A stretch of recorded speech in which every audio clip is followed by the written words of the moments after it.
휴일날 경찰기관에서 경찰이 모인 문제에 대해서는 문제가 전혀 없다고 생각합니다.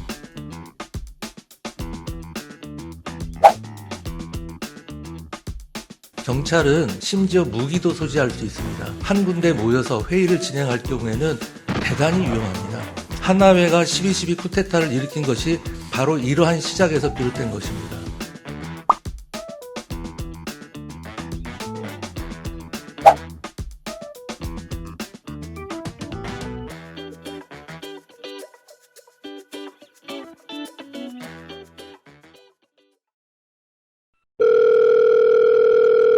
권은희 의원입니다. 반갑습니다. 이상민 행안부 장관이 오늘 오전 긴급 브리핑에서 지난 23일 있었던 총경회의를 두고 하나회의 12.12 쿠데타에 비유했습니다. 이 발언 어떻게 보시나요? 이상민 행안부 장관의 사고 수준이 발언의 거칠기가 정말 민망할 정도, 과거의 군사 쿠데타 시절에 살고 계신 거 아닌가 싶은데요. 경찰의 무기 휴대와 관련해서 무기 휴대의 관리와 현황 이런 부분들도 역시나 전혀 모르시는 분이구나. 무기를 운운하면서 쿠데타라고 얘기할 수 있는 그런 상황이 아니고요. 총경급이 그 총을 휴대하는 경우는 없습니다. 총은 현장에 나가 있는 경찰관, 그것도 지정된 경찰관, 그것도 업무 시간에, 그것도 무기고에서 인수를 받아서, 그리고 근무 시간이 끝나면 무기고에 다시 반환을 하는 엄격한 인수인계 절차, 그리고 현장에 나가는 모든 경찰관이 아니라 현장에 그 나가는 팀에 한두 정이 이렇게 배정되고 있는 상황입니다. 23일 네. 총경회의를 주도한 류사명 총경에 대해 당일 저녁에 바로 대기 발령을 내렸어요. 왜 이렇게 네. 긴급한 조치가 취해졌다고 보시나요? 입닥치라는 그런 경고를 빠르게 내릴 필요성이 있다라고 판단을 하고 대기 발령을 내렸다라고 생각을 하는데요. 무슨 해산 명령을 하는 것도 그것도 근거가 없는 행위이며 그 해산 명령에 불응했다는 이유로 불이익을 준 그 행위는 더더군다나 직권남용과 관련해서 이 부분은 법적인 판단이 필요한 사안이다 이렇게 보고 있습니다. 경찰국 신설을 반대하는 근거로 정부 조직법이 반복적으로 등장합니다. 정확히 어떤 부분에서 법적인 문제가 있는지 설명 듣고 싶습니다. 정부조직법 34조가 행정안전부에 대한 그 규정을 하고 있는데요. 그 1항에서 행정안전부의 소관 업무를 규정을 합니다. 그런데 이 소관 업무에서 치안사무는 없습니다. 그런데 이게 법의 누락이 아니라 기존에 있었던 행정안전부의 치안사무가 90년 12월 정부조직법 개정으로 삭제가 된 그런 연역이 있는데요. 90년 12월로 돌아가 보면 이때 경찰의 국민의 자유와 인권에 대한 침해, 이에 대한 그 국민적인 경찰의 중립성에 대한 요구, 그리고 경찰의 반성 이런 부분들이 논의가 되면서 사회적으로 논의가 되면서 경찰 중립성을 훼손하는 가장 구조적인 원인은 바로 내무부 장관의 지휘에 경찰이 있기 때문이다라고 원인 진단을 하고 당시 내무부 장관의 소관 업무로 규정되어 있던 치안사무 이 부분을 삭제합니다. 치안본부를 경찰청으로 독립을 시키고 경찰법에 따라서 경찰이 치안사무를 독자적으로 할 수 있도록 하는 그런 법을 제정을 하게 됩니다. 그런데 지금 그 행안부 장관은 90년 12월 개정 이후에 이 입법 정신을 무시하고 직접적으로 치안사무를 소관하겠다라고 주장을 하면서 행안부 안에 경찰국을 신설하려고 하는 그러한 시도를 하고 있습니다. 그렇기 때문에 현행법인 정부조직법에 위배된다. 또 오늘 브리핑에서 이상민 장관이 치안 업무를 하려는 것이 아니다. 이런 해명은 어떻게 생각하시나요? 어불성설입니다.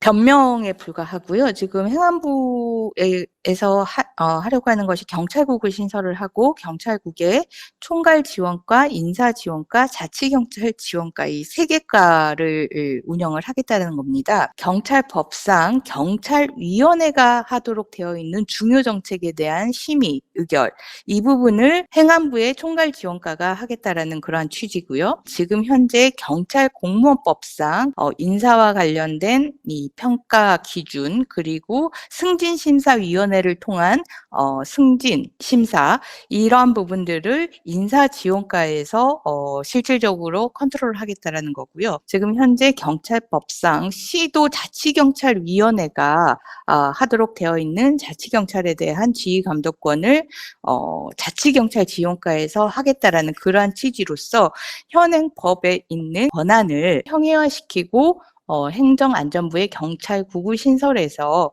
경찰국이 이 부분을 실제로 담당을 하겠다 그런 취지입니다. 법무부에는 검찰국이 있고 기재부에는 세제실이 있어서 검찰청과 국세청을 통제할 수 있는데 행안부에만 경찰국이 없다라고 이제 어제 김대기 비서실장이 말을 했는데요. 법적 근거에 있어서 아주 큰 차이가 있고요. 실질적으로 법무부와 검찰국은 그 성질이 같습니다. 초록은 동색이라고 지금 현재 법무부의 장차관이나 주요 법무부의 보직자들이 전부 전직 검찰 출신입니다. 행안부와 이 치안사무를 관리하는 경찰은 전혀 그 성질을 달리하고 있고요. 그래서 행안부에는 역대로 전직 경찰들이 행안부 조직 안에 들어가서 활동한 그러한 사례가 없습니다. 일각에서는 공룡 경찰에 대한 견제가 필요하다고도 합니다. 지금과 같은 위헌십이 없는 대안이 뭐가 있을까요? 네, 먼저 첫 번째로 공룡경찰이라고 하는데 이른바 검수완박이 사실은 검찰의 정치 프레임입니다. 지난 검찰청법 개정, 그 개정 전후에 검찰의 직접 수사 권한은 사실상 아무런 차이가 없다라고 봐도 무방할 정도입니다. 실질적인 권한의 비대화는 없습니다. 권한이 변화한 것이 아니라 업무 방식이 변화한 겁니다. 기존의 검사가 경찰 수사에 대해서 사전적으로 그리고 종속적으로 통제하던 방식에서 이제는 경찰에 어느 정도의 자율성을 주고 차후에 보완하는 형식으로 업무 방식이 이렇게 바뀌었는데요. 가장 중요한 것이 저는 경찰 내부의 견제라고 생각을 합니다. 경찰은 계급 조직이기 때문에 상명하복의 위계 질서가 확립되어 있는 그런 조직인데요. 이 쌍방향의 의사소통을 통해서 현장 경찰관들이 중간 관리자들을 역으로 견제하는 이런 내부 견제가 활발히 이루어져야 되고 이 경찰위원회를 통한 민주적 통제를 실질화하기 위해서 경찰위원회에 필요한 위원 자격을 법정화하는 등 그런 실질화하는 방법으로 견제를 효율적으로 진행할 수 있다라고 보고 있습니다. 이 일을 추진함에 있어 국민의힘 내부에서 동조할 의원이 있으실지 민주당 의원님들과 함께 추진이 가능한지도 궁금합니다. 라고 남겨주셨네요. 행안부 장관 탄핵과 관련해가지고는 행안부 장관이 지금 완장을 차고 법과는 상관없이 이 완장으로 일을 처리하는 그런 모습을 보이고 있는데요. 이거는 우리 법치주의 국가에서 있어서는 안 되는 행위고 탄핵을 함으로써 침해된 헌법과 법률의 정신을 다시 확인하는 그러한 일들이 정말 필요하고요. 현재 국회 구성상 실행 가능성은 아주 높다라고 보시면 되고요. 국민의힘 내부에서 동조할 의원은 지금 현재로서는 찾기 어렵다 이렇게 보여지고 있고 이제 박홍근 원내대표를 통해서 관련된 법률 검토 이런 부분들이 어떻게 이루어지고 있는지 상황에 대해서는 필요시에 체크를 하고 있다라는 그런 말씀드립니다. 이제 이번 경찰국 신설안이 좀 만약에 정말 실행이 된다면 국민들의 삶에는 어떤 영향이 미칠 수 있을까요? 사실 경찰과 국민들이 가장 밀접하게 맞닿아 있는 것이 112 신고입니다.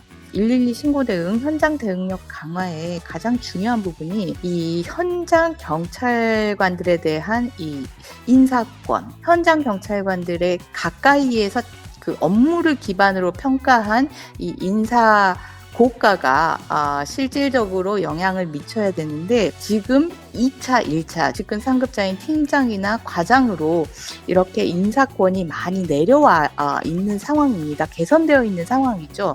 그런데 갑자기 이 인사권을 별나라에서 가져가겠다고 하는 겁니다. 행안부 장관이 가져가겠다고 하는 겁니다. 별나라에서 인사권을 행사를 하면 현장의 업무 평가와는 그리고 업무 의지와는 무관한 해바라기 하는 권력을 해바라기 하는 그러한 인사 고가가 이루어질 수밖에 없는 것이고 제대로 된 업무 평가가 이루어지지 않으면 바로 현장 대응력이 약화가 돼서 국민의 삶의 질에 직격탄을 날리게 되는 그런 상황이 되는 겁니다. 아주 심각한 상황이죠. 인사권을 별나라에서 가져간다는.